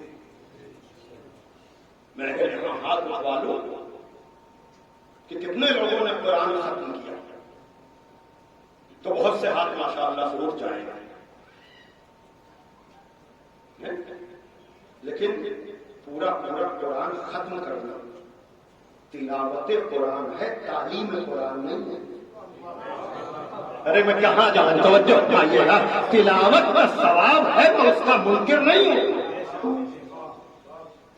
لیکن بغیر سمجھے ہوئے بھی تو قرآن کی معنویت, قرآن کی افضلیت ہے کہ بغیر سمجھے ہوئے بھی ثواب ملتا ہے. بھائی توجہ. لیکن میں یہ پھر کہہ رہا ہوں کہ اگر میں ہاتھ اٹھواؤں کہ کتنے لوگوں نے قرآن ختم کیا, میں کسی کو شرمندہ نہیں کرنا چاہتا, احتیاط کے ساتھ لفظ ادا کرتا ہوں, تو ممکن ہے کئی ہاتھ اٹھ جائیں. لیکن اگر میں یہ کہوں کہ اس مجمع میں کتنے لوگوں نے 5 ہی سورے صحیح ترجمے کے ساتھ پڑھے ہوئے, میں کیا کہہ رہا ہوں. اس لیے کہ جب تک اپنی زبان میں آپ کسی کتاب کو نہ سمجھیں, اس وقت تک تعلیم کا آغاز نہیں ہوتا. میں پھر کہہ رہا ہوں, اگر میں یہ کہوں کہ آپ نے اپنی اولادوں کو قرآن پڑھایا کہ نہیں, تو ممکن ہے سارے ہاتھ اٹھ جائیں کہ ہاں مدرسے میں بھیج کر کے میں نے اپنے بیٹے کو قرآن پڑھایا, لیکن چھوٹی سے چھوٹی کتاب دی. اگر آپ سمجھیں نا تو کیا کہہ سکتے ہیں کہ میں نے یہ پڑھایا ہے یا پڑھایا؟ میں کچھ کہہ رہا ہوں, توجہ فرمائیے گا. آپ مجھے بتائیں کوئی کتاب, اس لیے کہ الفابیٹ کو پہچاننے کا نام علم نہیں ہے, مقدمہ علم ہے. بھائی توجہ فرمائیے گا. میں یہاں پر کسی کے سامنے بھی انگریزی کا اخبار رکھوں تو آدمی فوراً کہے گا نہیں ہمیں انگریزی نہیں آتی. یہی کہے گا نا, اس لیے کہ وہ مطلب نہیں جانتا تو کہہ دے گا ہمیں انگریزی نہیں آتی. لیکن یہ قرآن کا کمال بھی ہے اور قرآن کی مضمون بھی ہے کہ اگر آپ لوگوں میں سے, یعنی میں پھر کہہ رہا ہوں بڑی احتیاط کے ساتھ کہ قرآن پڑھنا آتا ہے تو ہر آدمی آگے بڑھ کر کہے گا ہاں ہم پڑھ لیتے ہیں. حالانکہ پڑھنے کا آغاز سمجھنے سے ہوتا ہے. میں بار بار کہہ رہا ہوں کہ لفظ پڑھنا جو ہے تو ٹھیک ہے, پورا قرآن ثواباً پڑھیے رمضان میں, 5 سورے تعلیم کے لیے بھی پڑھ لیجیے. میں کچھ کہنا تھا تو چپائیے گا, اور اپنی اولادوں کو بھی رواں رواں تلاوت قرآن ضرور کرائیے. بے شک ثواب ہے اور ذمہ داری ہے کہ کم از کم اتنے سورے تو آدمی تلفظ کے ساتھ ادا کر لے کہ اس کی نماز صحیح ہو سکے, تاکہ حج و عمرہ کرنے جائے. صاحب عمرہ کرنے جا رہے تھے دبئی میں, ایک بزرگ عالم دین نے کہا کہ جب تک صحیح تلاوت آپ نہیں کر لیتے اس وقت تک آپ عمرہ کرنے نہ جائیں. اس لیے کہ عمرے اور حج کا جز ہے طواف, اور طواف کا جز ہے نماز طواف. یہ ٹیکنیکل بات ہے. کہنے کا مطلب یہ ہے کہ ویسے تو ہر نماز, لیکن یہاں تو مجبوری میں آپ جماعت سے بھی پڑھ سکتے ہیں, لیکن نماز طواف تو جماعت سے نہیں ہوتی. وہاں تو انڈیویجول ہی آپ کو پڑھنا ہے. کہنے کا مقصد یہ وہ ٹھیک ہے اس حد تک تو تلاوت صحیح ہونی ہی چاہیے کہ کم از کم 2 سورے ہوں تاکہ ہر نماز تو صحیح ہو سکے. اور اسی لیے مسجد النبی وغیرہ میں اگر آپ نے دیکھا ہو کہ میں آپ کو عجیب بات شاید بتا رہا ہوں لیکن اگر آپ جائیں حج اور عمرے کے لیے خاص کر حج کے موقع پر تو مسجد النبی میں تلاوت قرآن یا قرأت قرآن کے حلقے لگے ہوتے ہیں. وہ اس عمرے یا حج کا مقدمہ ہوتا ہے کہ ابھی تک اگر کسی نے تلاوت یا صحیح قرأت نہیں سیکھی ہے تو کم از کم عمرے یا حج پر جانے سے پہلے 2 سورے تو صحیح کر لے. اور پھر میں کہہ رہا ہوں کہ اپنی نماز کو صحیح کرنے کے لیے کسی بھی جاننے والے سے 2 سوروں سے نماز ہو سکتی ہے. ایک سورہ ہم ہے کوئی دوسرا سورہ یہ بہت ضروری ہے لیکن تعلیم یہاں سے شروع ہوتی ہے. اور پھر بس عزیزان محترم میرا وقت اور بہت ہوا چاہتا ہے. آپ نے بڑی توجہ سے میری کلمہ بیانی کو سنا ہے. میں آپ کا شکر گزار ہوں لیکن میں یہ آخر کلام میں آپ کو لے کر آ گیا کہ تعلیم قرآن کے لیے یقیناً آپ اگر سوروں کو ایک ایک کر کے دیکھیں گے تو ویسے تو سارے سورے ہیں لیکن اگر خود پروردگار اپنے پورے کلام میں سے کسی سورے کو احسن القصص کہے احسن القصص یعنی بہترین قصہ وہ سورہ یوسف جس میں رشتوں کو اس انداز سے بیان کیا گیا ہے.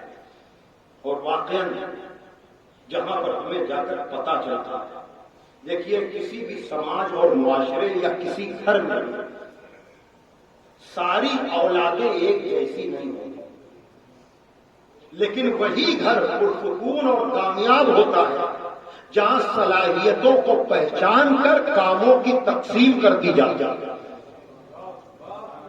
بڑی توجہ. ساری اولادیں یا سارے بیٹے یا ساری بیٹیاں ایک جیسے نہیں ہوتے. یہ قانون قدرت ہے کہ ساری مخلوق اس کی ایک جیسی نہیں ہے. بات یہ ہے کہ صلاحیتوں کو پہچان کر کاموں کی تقسیم اگر کر دی جائے اور پھر حسد تو انسانیت کی فطرت میں ہے نا. اور پھر اگر آپ دیکھیں یعقوب جیسا نبی اگر یوسف جیسے نبی بیٹے سے کہے کہ اپنے خواب کو اپنے بھائیوں سے بیان نہ کرنا اس لیے کہ ترقی کا عزم کرنا بھی آسان نہیں ہوتا. بڑی توجہ عزیزان محترم. لیکن جو اصل بات ہے وہ یہ ہے کہ آدمی کو سمجھنا یہ چاہیے کہ کب کہاں کس سے کیا کرنا ہے. کبھی کبھی شیخی میں اپنی ترقی کو کم ظرفوں کے سامنے بیان نہیں کرنا چاہیے. ارے میں بڑی احتیاط سے بچ کر بچا کر چل رہا ہوں عزیزان محترم ورنہ ہر آدمی اس کو ہضم نہیں کر پاتا ہے. اور پھر حسد کے نتیجے میں اگر آپ کی جڑوں کو کاٹنا شروع کر دے تو آپ نے بتایا ہی کیوں تھا جو شکار ہو رہے ہیں. میں بہت بچ کر میں کہہ رہا ہوں نا عزیزان محترم جائیے آپ جا کر پڑھیے گا. اور مرزا کبیر نے تو سورہ یوسف کو سامنے رکھ کر پورا امام حسین کا مقتل لکھ دیا اس لیے کہ سماج بھی ہے اس سورے میں مذہب بھی ہے اس سورے میں. اور کربلا کے تو اتنے اشارے ہیں سورہ یوسف میں لیکن آپ جانتے ہیں بس میں تمام کر رہا ہوں باتیں بہت تھیں لیکن بس اور وہ یہ کہ یاد رکھیے گا عزیزان محترم کہ دیکھیے برادری میں نے کہا نا آپس کا میل ملاپ برسوں کے نماز روزے سے بہتر ہے لیکن کس گھر میں کب اختلاف شروع ہو جائے پتا بھی نہیں چلتا.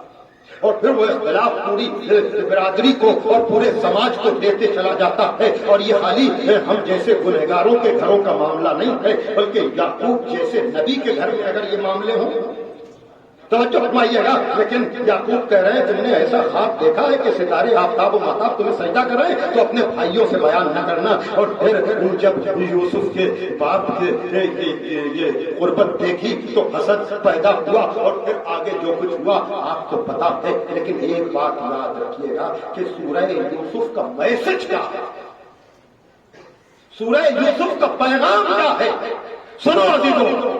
اور وہ یہ کہ سورہ یوسف کا ہرگز یہ پیغام نہیں ہے کہ ہم کسی پر احسان کریں اور وہ ہماری غلط بات پر ہاں میں ہاں نہ ملائے تو ہم کہنے لگے دیکھا کیسی احسان فراموشی کی، ہم نے انہیں قطر بلایا، ہم نے انہیں مسقط بلایا، ہم نے انہیں دبئی بلایا، ہم نے ان کا ویزا نکلوایا، اور یہاں آنے کے بعد ہمارے مخالف گروہ سے مل گئے۔ بڑی توجہ، یہ سب ساری باتیں ہوتی ہیں کہ نہیں؟ کتنا احسان فراموش ہے یہ۔ اور پھر یہ جملہ قرآن کا غلط مصرف ہوتے ہوئے استعمال کیا جاتا ہے کہ ارے صاحب برادران یوسف کی تاریخ تو دہرائی جاتی رہے گی۔ ہوتا ہے نا یہ برادران یوسف کہاں سے کھنچ کر آیا؟ سورہ یوسف سے۔ اس کا مطلب کیا ہوتا ہے؟ گویا کہ ہم نے تو ان کے ساتھ احسان کیا، برادرانہ اخوت دکھائی، اور ان کو اچھے سے اچھا ان کے لیے مواقع فراہم کیے، لیکن انہوں نے ہماری جڑیں کاٹنا شروع کر دی۔ ارے صاحب برادران یوسف کی تاریخ تو دہرائی جاتی رہے گی، یعنی جیسے یوسف کے بھائیوں نے یوسف کے ساتھ غداری کی، ویسے ہی انہوں نے ہمارے ساتھ۔ تو یہ سورہ یوسف کا غلط میسج لیا جا رہا ہے، غلط پیغام لیا جا رہا ہے۔ حالانکہ سورہ یوسف کا پیغام یہ نہیں ہے کہ آپ یہ دیکھیں کہ یوسف کے بھائیوں نے یوسف کے ساتھ کیا کیا۔ اصل میں سورہ یوسف کا پیغام یہ ہے کہ دیکھنا ہے تو یہ دیکھو کہ تمام برائیوں کے بعد جناب یوسف نے اپنے بھائیوں کے ساتھ کیا کیا۔ بھائی یہ میں ہر جگہ کہتا ہوں، لیکن یہیں سے گریز بھی کر رہا ہوں کہ اگر ہمارے سامنے برادران یوسف کی تاریخ ہے تو برادران حسین کی بھی تو تاریخ ہے۔ بس میں تمام کر رہا ہوں۔ تعلیم قرآن سے یہاں تک میں آپ کو لے کر آیا ہوں کہ یاد رکھیے گا برادران یوسف نے اپنے کو یوسف جیسا سمجھا تو وہ ذلیل ہو گئے اور یوسف عزیز ہو گئے۔ اب یہاں پر لفظ عزیز بھی دو معنی ہے، بھائی توجہ کیجیے گا۔ ایک تو عزیز عزت کے معنی میں ہے، لیکن وہاں عزیز بادشاہ کے معنی میں ہے۔ عزیز مصر ہو گئے، برادران یوسف ذلیل ہو گئے، جناب یوسف عزیز ہو گئے۔ اور یہاں برادران حسین نے اگر اپنے کو حسین کا غلام سمجھا تو وہ عزیز ہو گئے۔ اور یاد رکھیے گا ولو یہ کہ یہ باپ کے ایصال ثواب کی مجلس ہے، لیکن باپ کا تذکرہ بغیر ماں کے مکمل نہیں ہوتا۔ اس لیے کہ اولادوں کی تربیت میں اگر ایک طرف باپ کی ذمہ داری ہے کہ اچھے نام رکھے، اچھا ادب سکھائے، تعلیم قرآن دے، تو یقیناً تربیت ماں کی آغوش کا نتیجہ ہوتا ہے۔ اور یاد رکھیے گا یقیناً عورتیں بھی سب طرح کی ہوتی ہیں، مرد بھی سب طرح کے ہوتے ہیں، اور اولاد کی تربیت میں بہت گہرا اثر ماں کا ہوتا ہے۔ اسی لیے میں کہتا ہوں کسی برگزیدہ یا نبی اور امام کی زوجہ ہو جانا کمال نہیں ہے، کسی معزز شخصیت کی زوجہ ہونا کمال نہیں ہے، ورنہ نوح کی بھی بیوی ہے، لوط کی بھی بیوی ہے، نبی آخری نبی کی بھی ازواج ہے، امام حسن کی بھی زوجہ ہے، امام محمد تقی کی بھی زوجہ ہے۔ یہ وہ ازواج ہیں کہ جن کا نام لیتے ہوئے بھی کراہیت ہوتی ہے۔ عزیزان محترم، اور قرآن کہتا ہے کہ نوح اور لوط کی بیوی کی مثالیں بیان کرتا ہے پروردگار کہ جن کو نبی کی صحبت بھی جہنمی ہونے سے نہ بچا سکی۔ تو اگر یہ سچائی ہے کہ کسی نبی امام یا برگزیدہ شخصیت کی زوجہ ہونا کمال نہیں ہے، تو میں کہہ سکتا ہوں کہ جناب ام البنین جو مولا علی جیسے امام کی زوجہ تھی، ان کے لیے شرف یہ نہیں تھا کہ وہ علی جیسے امام کی زوجہ ہے، بلکہ ان کے لیے شرف یہ تھا کہ وہ عباس جیسے بیٹے کی ماں۔ سنیے گا، وہ عباس جیسے بیٹے کی ماں ہے۔ یاد رکھیے گا کہ تربیت کا اثر کیا ہوتا ہے۔ آپ مجھے بتائیں کہ اگر جناب ام البنین اپنے بیٹوں سے بالخصوص جناب عباس سے یہ کہتی کہ تم بھی علی کے بیٹے ہو، حسنین بھی علی کے بیٹے ہیں، تو کیا بات غلط ہوتی؟ بھائی جناب ام البنین اپنے بیٹوں سے بالخصوص جناب عباس سے اگر یہ کہتی کہ تم بھی علی کے بیٹے ہو اور حسنین بھی علی کے بیٹے، تو کیا بات غلط ہوتی؟ بات غلط نہ ہوتی، تربیت صحیح نہ ہوتی۔ اس لیے یہ نہیں کہا کہ تم بھی علی کے بیٹے ہو، حسنین بھی علی کے بیٹے ہیں، کہا تو یہ کہا کہ ارے وہ زہرا کے بیٹے ہیں، تم میرے بیٹے۔ دیکھا آپ نے لفظوں کی ترتیب نے، جملے کی ساخت نے کیسے معنی اور مطالب بدل دیے کہ ارے وہ زہرا کے بیٹے، اور جب وصیت نامہ، جہاں سے میں نے گفتگو شروع کی تھی، جب وصیت نامہ پڑھیں گے تو مولائے کائنات نے یہ بات کہی ہے کہ ویسے تو میری جائیداد پر میرے ساری اولادوں کا حق ہے، لیکن زہرا کی نسبت سے میں اپنے اوقاف کا متولی پہلے حسن کو، حسن کے بعد حسین کو قرار دے رہا ہوں۔ دیکھ رہے ہیں آپ، نبی کی بیٹی کی نسبت جو علی کے یہاں ہے وہی جناب ام المؤمنین کے یہاں ہے، اور یہی وجہ ہے کہ جب بیٹے ایسے ہوتے ہیں سمجھا غلام، لیکن پھر بدلہ کیا ملا؟ ابھی آپ مرثیہ سن رہے تھے، گھر سے جب بحر سفر سید عالم نکلے، ابھی سن رہے تھے نا، ہاں، کہ جب حسین ابن علی بار بار گئے ہیں نانا کی قبر پر، علامہ رشید ترابی مرحوم کہتے ہیں کہ نبی کی قبر یا نبی کی ذات آل محمد کے لیے مرکز کا۔ جناب زہرا خطبہ دینے کے بعد بابا کی قبر پر گئے، خطبہ صدق دینے کے بعد بابا کی قبر پر گئے۔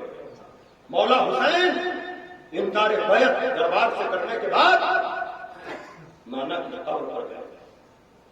یہ ذات گرامی آل محمد کے لیے مرکز و محور، اور کوئی نہیں بتا سکتا کہ حسین ابن علی مطالبہ بیعت کے بعد کتنی مرتبہ اپنے نانا کی قبر پر گئے، بلکہ ایک مرتبہ تو ہے تو کئی گھنٹے رہے۔ بہن سے بتا دیا کہ سفر کی تیاری کرو، میں نانا کی قبر پر جا رہا ہوں، اور رات کا بڑا حصہ مولا حسین نے نانا کی قبر پر جا رہا ہے۔ روایتوں میں اس کا تذکرہ موجود ہے کہ نانا اب یہ مدینہ رہنے کے قابل نہیں رہا، نانا مجھے اپنی قبر میں لے لیجیے۔ آواز آئی ہے کہ شہادت کے سفر پر جانا ہوگا حسین، تو اب ان سارے مناظر کو میر انیس جیسا اللہ اکبر کا میری قبر پر تو آ رہے ہیں، لیکن تمہیں پتا ہے کئی دن سے تیری مادر کو نہیں قبر پہ چین آئی تھی، پاس میرے ہاتھ کو کرتے ہوئے بین، گھر میرا لڑتا ہے فریاد رسول الثقلین، صبح کو اپنا وطن چھوڑ کے جاتا ہے حسین، گھر میرا لڑتا ہے فریاد رسول الثقلین، کہنے آئی ہوں کہ منہ قبر سے موڑوں گی میں، اپنے بچے کو اکیلا تو نہ چھوڑوں گی۔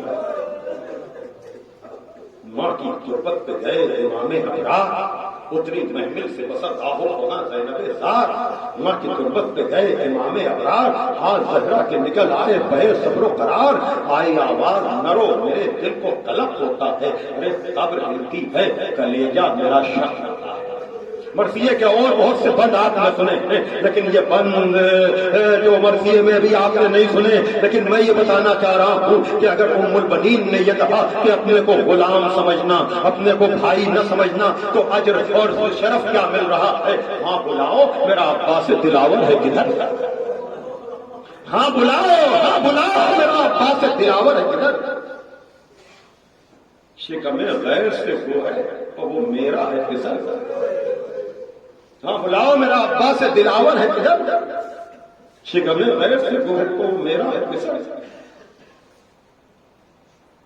یہ صدا سن کے برادر کو پکارے سرور، آئی آواز رہوار کو آگے نہ بڑھاؤ بھائی، یاد فرماتی ہیں اماں ادھر آؤ بھائی، آ کے سر رکھ دیا عباس نے پائی نے مزار، آئی زہرا کی صدا میں تیری غربت پہ نثار، اپنے پیاروں کے برابر میں تجھے کرتی ہوں پیار، دھیان بھائی کی حفاظت کر رہے اے دلدار، کوئی غربت میں اسے مار نہ ڈالے بیٹا، ارے میرا شبیر ہے اب تیرے حوالے۔ جزاکم ربکم۔ ہاں دادارو، میں نے تھوڑا وقت آپ کا زیادہ لے لیا، لیکن میں معذرت نہیں کروں گا۔ یقیناً تڑپ تڑپ کر آپ نے سنا ہے، لوگوں کی آنکھوں میں آنسو بھی آ گئے ہیں۔ یقیناً یہ مرحوم کے لیے بہترین ایصال ثواب ہوگا، لیکن آپ کو پتا ہے یقیناً اگر رسول خانوادہ آل محمد میں مرکز ہیں تو کربلا میں حسین، اللہ اکبر۔ لیکن یہ ام البنین کی تربیت کا کمال ہے، ہاں دادارو آپ کو پتا ہے خداوند عالم آپ کو کربلا بار بار لے جائے، بار بار جائیے، لیکن جب ایک مرتبہ جائیے گا تو میری گزارش پر اس جگہ کو تلاش کیجیے گا۔ اطراف کی زیارتوں میں ایک وہ مقام ہے کہ جہاں بازار کے اندر آپ کو کوئی نہ کوئی بتائے گا یہ وہ جگہ ہے جہاں پسر سعد اور مولا حسین کے درمیان آخری گفتگو ہوئی ہے۔ میر انیس نے بھی اس کو نقل کیا ہے، وہ مقام بھی منسوب ہے۔ آپ جب جائیں گے تب آپ کو اندازہ لگے گا، یا مرثیوں میں سنیں گے تو رشتوں کے احترام کی میں جو بات کر رہا ہوں اس کا آپ کو اندازہ ہوگا، اور تربیت کے کمال کا بھی پتا چلے گا، اور کیا عزت مل رہی ہے۔ ذرا آپ دیکھیے کہ جناب عباس کی زیارت بھی اسی طرح ہے جیسے مولا حسین کی ہے، الگ روزہ بنا ہوا ہے، لیکن یہ شرف اور یہ مرتبہ کیوں ہے؟ آپ کو پتا ہے کہ شب عاشور میں یا کسی دن یہ طے پایا تھا کہ ادھر سے پسر سعد آئے گا اور ساتھ میں اس کا بیٹا آئے گا، ادھر سے مولا حسین جائیں گے اور مولا حسین کا بیٹا جائے گا۔ ہاں آزادارو، جب مولا حسین پسر سعد سے گفتگو کے لیے گھوڑے پر سوار ہو کر علی اکبر کے ساتھ چلے ہیں تو ایک مرتبہ پیچھے سے پیروں کی آہٹ محسوس کی۔ اب جو پیچھے مڑ کر دیکھا عباس بھی چلے آ رہے ہیں۔ مولا حسین گھوڑے سے زمین پر آئے، کہا عباس تم تو یہ جانتے ہو کہ طے یہ پایا ہے کہ وہ آئے گا اور اس کا بیٹا آئے گا، میں جاؤں گا اور میرا بیٹا آئے گا۔ ایک مرتبہ جناب عباس نے ہاتھ جوڑ دیے، مولا اس کے ساتھ اس کا غلام بھی تو آ رہا ہے، ارے یہ کیسے ہو سکتا ہے کہ اس کا غلام تو اس کے ساتھ آئے اور آپ کے ساتھ آپ کا غلام؟ جزاکم ربکم۔ آزادارو، دیکھا آپ نے جب ایسا بھائی ہوتا ہے جبھی تو ایسا مرثیہ پڑھا جاتا ہے۔ بھائی تو سب کے ہوتے ہیں، لیکن جب حسین کا بھائی عباس جیسا گیا، اللہ اکبر، جب مرثیہ پڑھا حسین ابن علی نے کالان ان کا سارا ناری، ارے میری کمر توڑ گئی۔ عباس نے بھی سہمت نہیں دی، کہا میرا لاشا خیمے میں نہ لے جائیے گا، اس لیے کہ عباس پورے دن دیکھ رہے تھے کہ میرا ایک ایک شہید کے لاشے پر جاتا ہے، لاشے کو اٹھا کر کہتا ہے اللہم تقبل منا ھذا القربان۔ جب عباس نے دیکھا کہ میرا آقا سب سے لاشیں اٹھا رہا ہے، اس کا لاشا اٹھانے والا کوئی نہ ہوگا، جب وفاداری کا روپ ہے، یہ کیسے ہو سکتا ہے کہ آقا کا لاشا تو گرم زمین پر پڑا رہے اور غلام کا لاشا اٹھ جائے؟ شاید اسی لیے عباس نے وصیت کر دی، آقا میرے لاشے کو نہ لے جائیے گا۔ کیا گزری ہوگی حسین پر کہ سب کے لاشے تو اٹھائے، عباس کا لاشا نہیں اٹھا سکا، علم لے کر چلے۔ سکینہ نے دیکھا، لپٹ گئی بابا میرا چچا۔ اندازہ لگاؤ جب یہ علم خیمے میں پہنچا،